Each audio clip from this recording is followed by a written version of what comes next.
Pursuit of Growth live chat number 6. I'm Greg Brinkley, and as always, I'm joined by my good buddy. Hey everyone, it's Sammy. What's up, Sammy? All right, so I have a confession. I just told you about this earlier before this, And but I totally set you up to make it awkward again on I'm purpose. going, I'm going to work on these intros. Maybe I should start taking the lead on this, but man, I apologize to anyone that's watched this and has laughed every time that I've done my intro. Well, I think probably the easy thing to do from here on out is either I'll introduce you, so we don't have that awkward kind of pause. Hey, I'm Sammy. Or maybe we'll do it like Monday Night Football, and you can slide into the screen like Troy Aikman does with Joe Like, Buck. like maybe just come in like this. Yeah, We'll yeah. come up with something. So live chat number 7. Stay tuned. We'll have a new intro. But Featuring new anyway, intro. man, Yeah.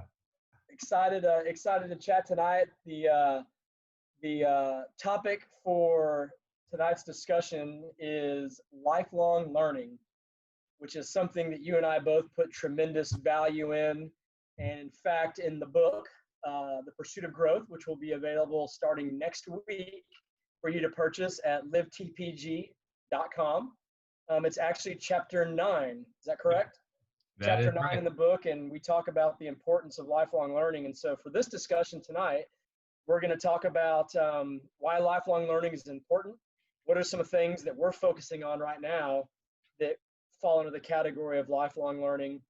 And then, like all of our conversations, we want to identify some key takeaways to leave our audience with. So, with that, Sammy, you want to share a little bit of why you think lifelong learning is something valuable and something that people should be putting time, effort, goals, and planning into? Sorry, what was that? I was learning something from our book. So sorry. Boom. Pretty good mood tonight, if you can't tell.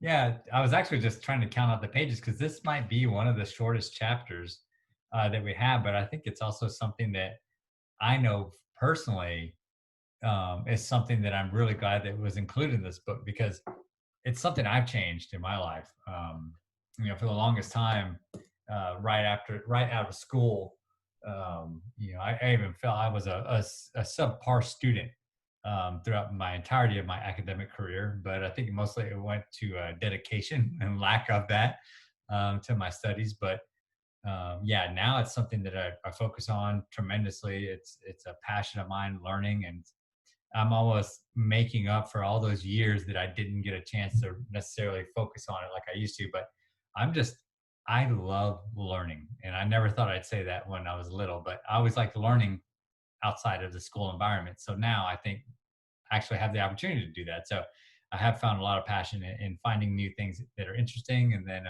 just really asking good questions and being curious.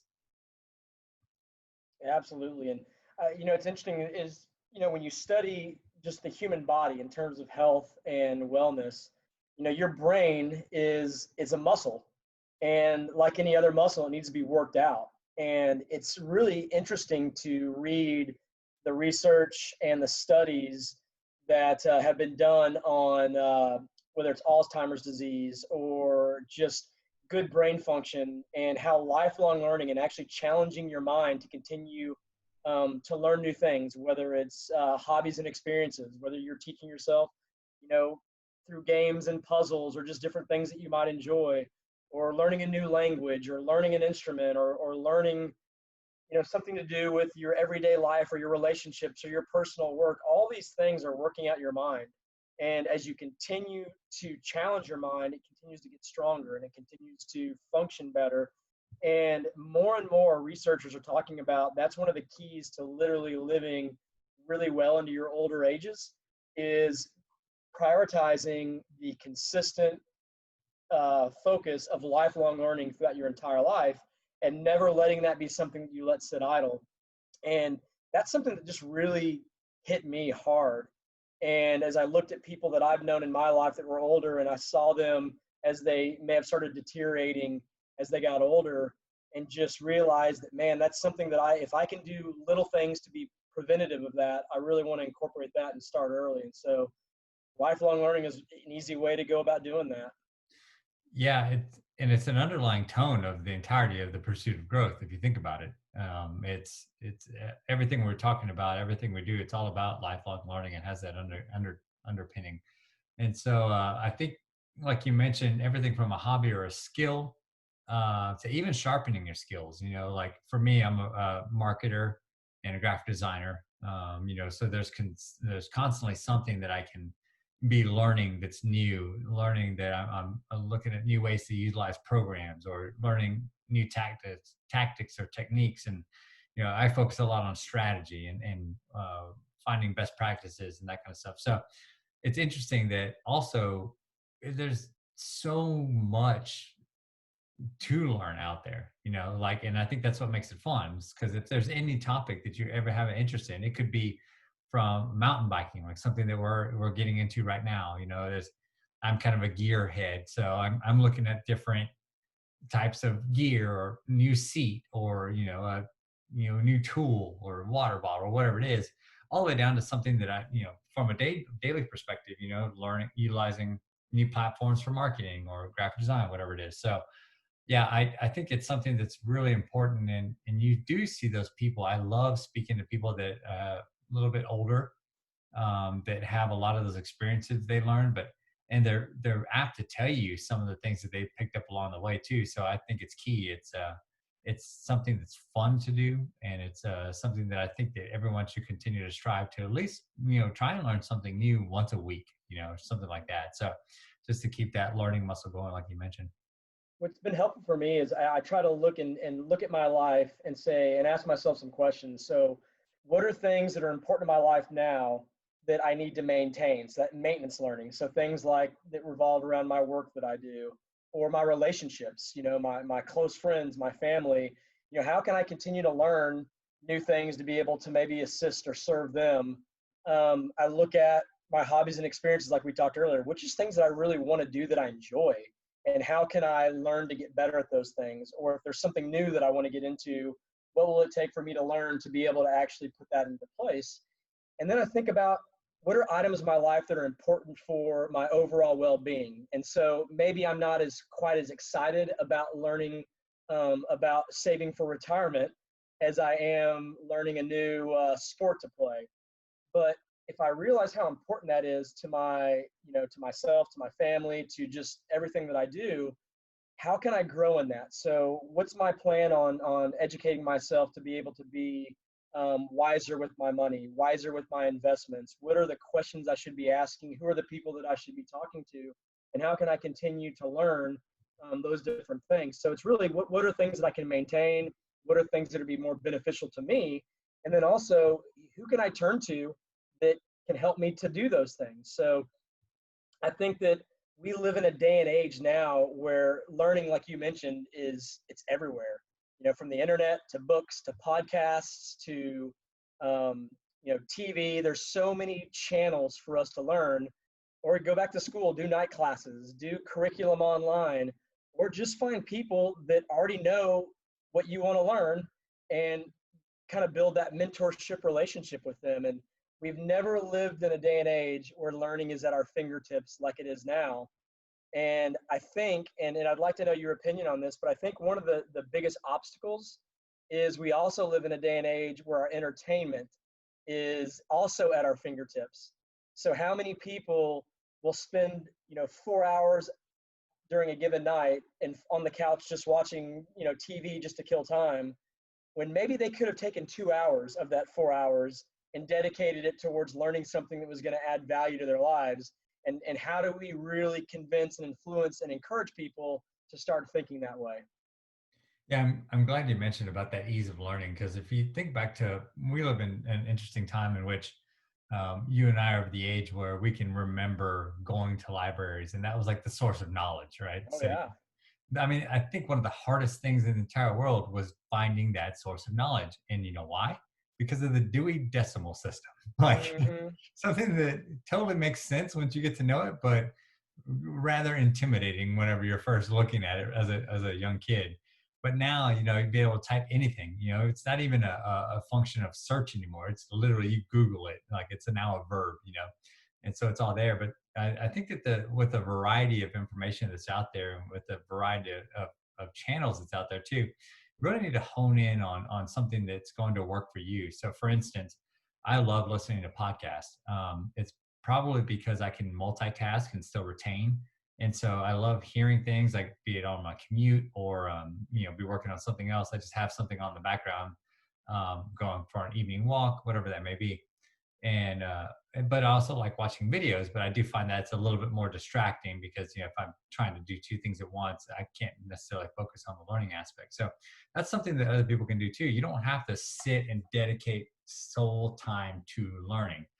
Find a method that's good for you. And I'll share a little hack that I've developed over the course of the year. So in my commutes, like I mentioned, I'm huge on podcasts, but in my commutes, I also like listening to books. And matter of fact, I probably listen to more books than I read.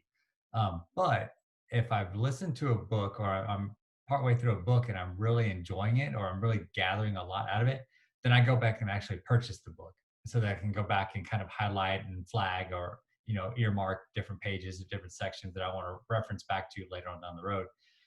So it's finding those different ways of learning and finding those different mediums of learning because there are so many. Um, Matter of fact, I've known about this for a long time. I've been served ads on it on Facebook, but there's a series called Masterclass. I don't know if you've seen any of this kind of stuff. I'm a big barbecue fan, so Aaron Franklin from down in Austin, he's got a whole masterclass on like cooking barbecue. I'm getting into gardening now, and so it's a brand new hobby. I don't know anything about it, so planted my first seeds the other day, and I saw a master class from this urban farmer. I don't even know the guy's name. I need to go back and find it, but they go like, well, maybe I'll look at that. So again, make it enjoyable, make it fun. It doesn't have to be punishment like I thought it was back when I was a young kid. Yeah. And I think a lot of it too is defining the why. Why is it important to be learning these things? And I know you and I have very similar schooling experiences where, we both necessarily weren't honor students.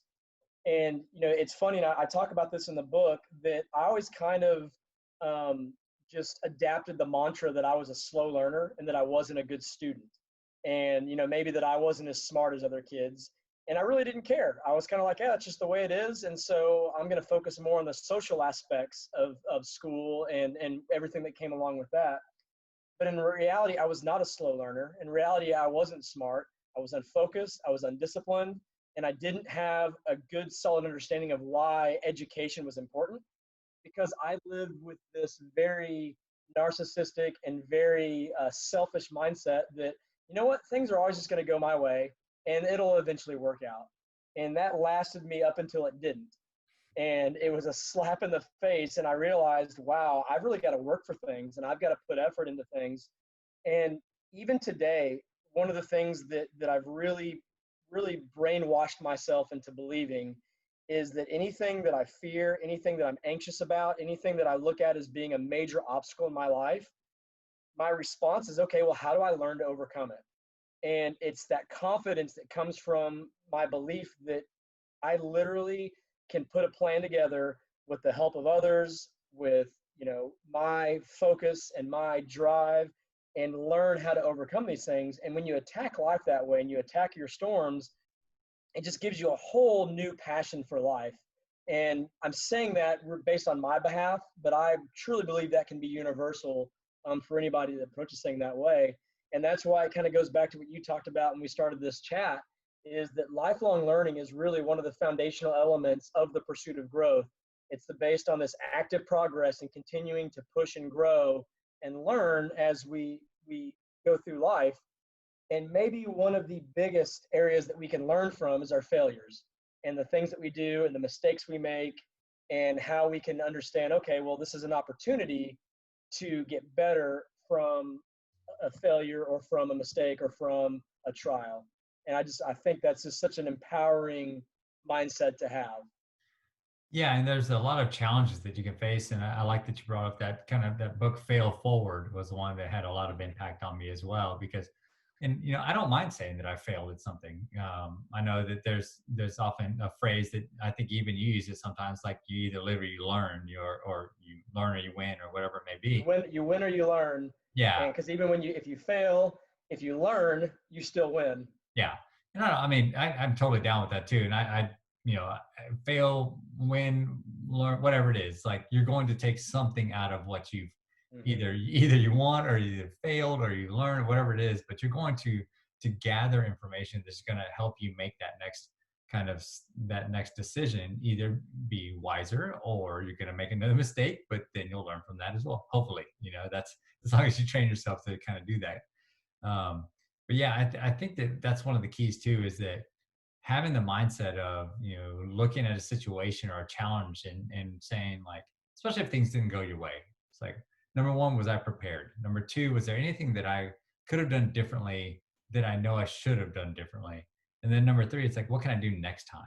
It's like, Hmm. what can I take from this and move forward next time? So we've all learned not to touch a hot stove, and either we were told or we were taught, and so taking that and applying it towards a lot of different things. But you're right. It's the underlying current. It's the root of everything that we're trying to continue to do ourselves. And I learned a lot from peers. I learned a lot from mentors. We talk about that in the book too, about your different influences that you have in your life too. And finding mentors is something that kind of came into my life organically. I found a couple of people that I really resonated with, and I really admired their wisdom. And they're people that I connect with more than likely on a weekly basis, if not every other week or so, just to touch base or something. But that's something that's a takeaway that we can wrap up at the end, as well as finding those people that you are encouraged by, finding those people that you are excited to learn from and talk to, and that provide input to you, even if it's like from an outside in perspective. Say it's someone that's totally outside of your realm of who you are and what you do and what you do for work or whatever it is. But that's a key takeaway, is that there's so much value in learning from other people too, because they can almost advance your learnings, especially if they have good advice at least.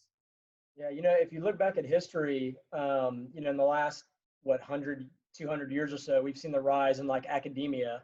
Mhm. But prior to that, one of the biggest sources of learning was apprenticeship. Apprenticeship. Well, can you say that word for me? Because apparently I can't right now. So I just took a big drink of water. Yeah, apprenticeship. Thank you. As I am tongue tied. But I mean, if you think about it, it was all based, that's mentorship, really. Hmm. And what value you can receive from other people, again, that have been through things or have learned things. And so I always ask people, who are you reaching out and asking to be your mentors? And what a huge compliment when, you actually ask somebody, hey, I would value spending some time with you to understand, what you've learned and the challenges that you faced and overcome. And again, I think you've got to be respectful. You've got to be, you have to have a plan in place on how you want that relationship to work. But then I also think you need to be asking yourself, okay, well, who then are the people that you can turn around and mentor? And so I think it really becomes valuable when you've got people that are mentoring you and you're turning around and mentoring people in other areas of your life. And it just that mindset and that environment is just ripe for lifelong learning. Yeah, I was going to ask you what, I don't think I know this answer, but in the past, let's just say 10 to 15 years, what are one or two things that you really enjoyed learning that maybe you thought, just kind of came out of the blue, or maybe you hadn't, planned for it, but you found yourself kind of gravitating towards? Yeah, well, the first couple things that came to my mind, one was, and it's actually a story that we wrote about in the book, was learning how to play guitar. And I think that was something that was really exciting for me because it was the second time I actually decided I wanted to learn how to play a musical instrument. The first time I was in college and I decided I wanted to play guitar. And I actually borrowed a friend's guitar, had no plan, um, didn't have the first clue about how to go about doing it, didn't do any research. I just started trying to play and tried to start learning a few basic chords. And I had suffered several wrist injuries playing basketball in high school, and I, long story short, have broken my wrists 5 times. And as a result of that, I have some pain and some discomfort in my wrists, and I use that as an excuse. And so when I ultimately quit playing guitar or quit trying to learn how. I said, well, I can't do it because my wrists hurt and I can't do the movements with my fingers. And it was just a total excuse.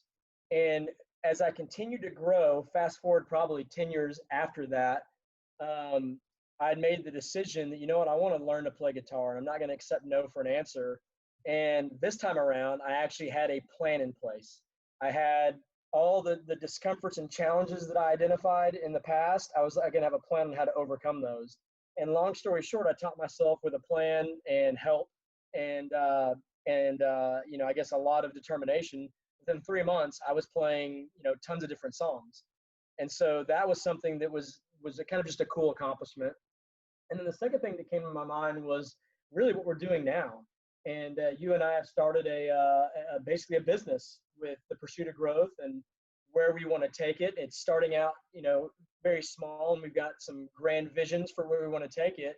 But just everything from forming an LLC to understanding how taxes work to building a website, how about writing a book, and all the different challenges that I didn't even know existed in terms of taking what you type on a computer and turning it into an actual tangible book. And so the learning process through that has just been enormous. And I never thought I'd be a person that would do something like that.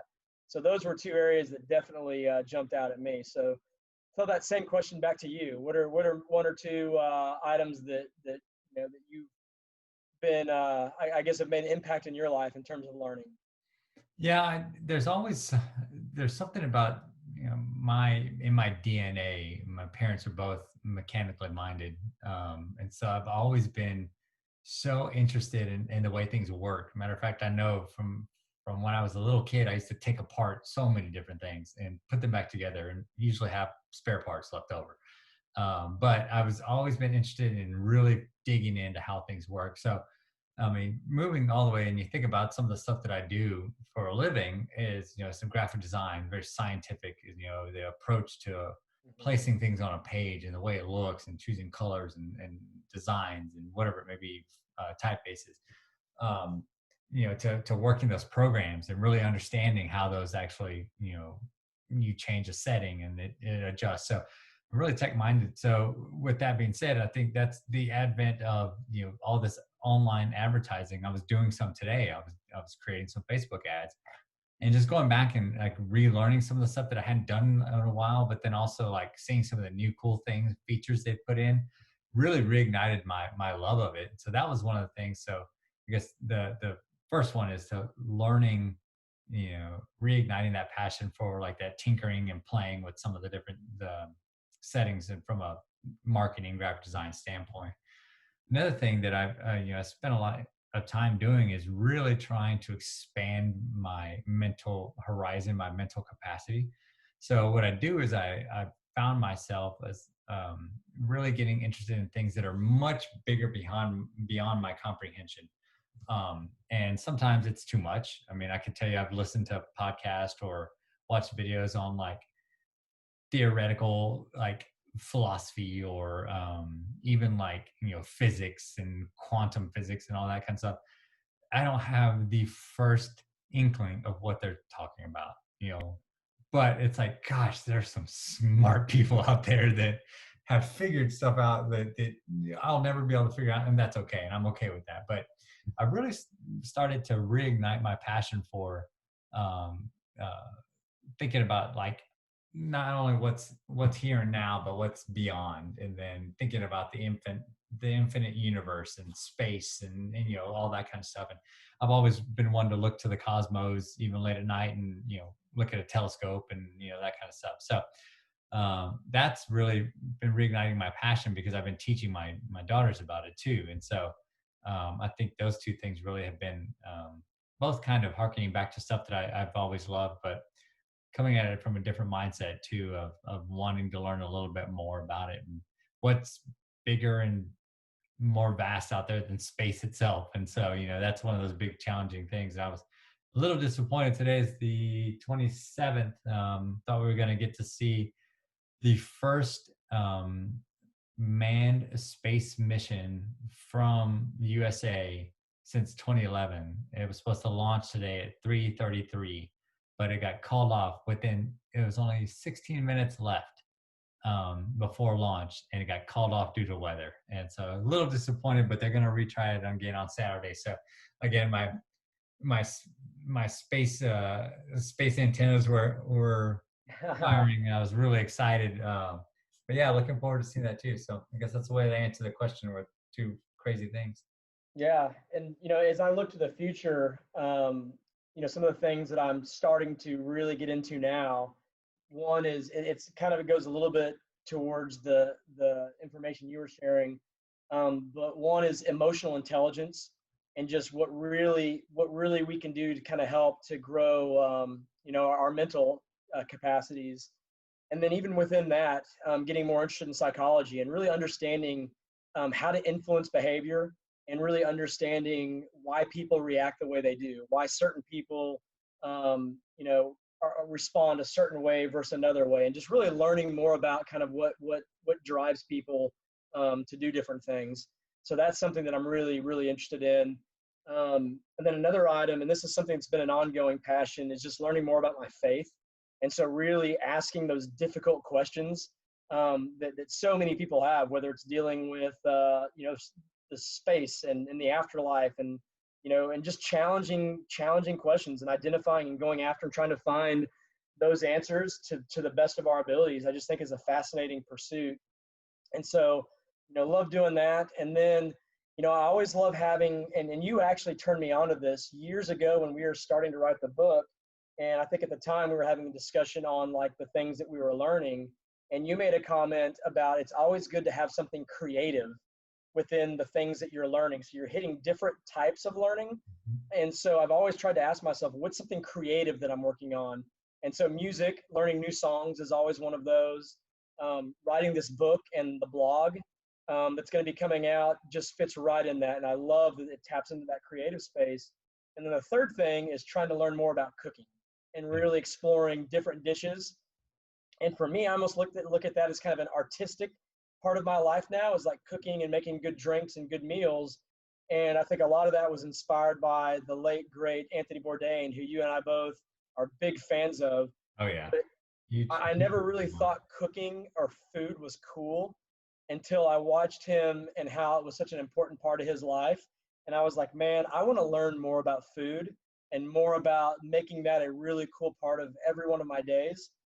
And I'll end in this rant on, I used to view lunch and dinner, especially dinner, as what can I do quickly, what can I get finished with, and how can I move on to something else I want to do. And now I've said dinner should be a focal part of my evening. I should enjoy preparing it, I should enjoy eating it, and I should be grateful when I'm done, and really to make it something that's a cool part of my evening. And I absolutely love it. So that's what I'm looking forward to do now. So what about you? What are two or three things that you're looking forward on the horizon? Yeah, I think that, number one is gardening. It's as funny as it sounds for me to even say that out loud, is like just the thought of it. I always remember my uncle always had rose bushes in the front of his house, and he would take care of those rose bushes. And this is the Harley driving, shaved head Mexicano that is out there, and would used to be able to drink a beer with anybody, and all that kind of stuff. And but he always had rose bushes. That's what he took care of. And so I guess it's kind of in my DNA, because my grandpa loved. He had a farm, a little personal farm, and it was watermelons and cantaloupes are what he grew. And so that's what I'm really looking forward to. And I planted my first seeds already. So we planted watermelon, cucumbers, and okra. And so we'll see how those go. I watered them tonight. Remembered to do that. I have traditionally a brown thumb, but I think it's really a lack of attention. Another thing that I've been really getting into, like we talked about, was mountain biking, and but personal fitness is something that for the longest time I didn't pay attention to at all, and my overall well-being suffered from that.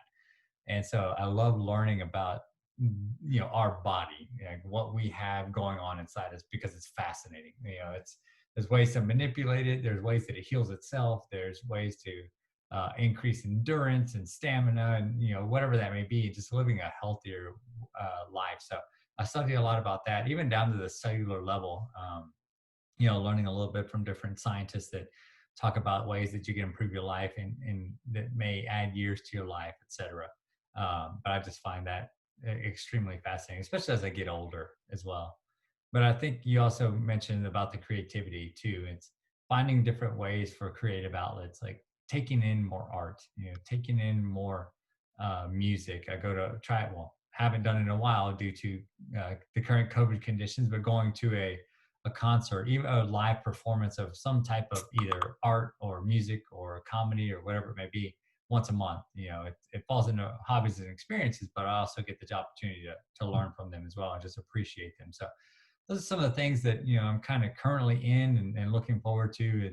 And they touch on a lot of different things, but I think that's one of my key things that I love about learning is that you can go all wide ranging. You can go anywhere, and if and the good thing about it too is if you try something you don't really like it, maybe you don't have the desire for it now. Maybe it's something you'll pick up later on down the road too.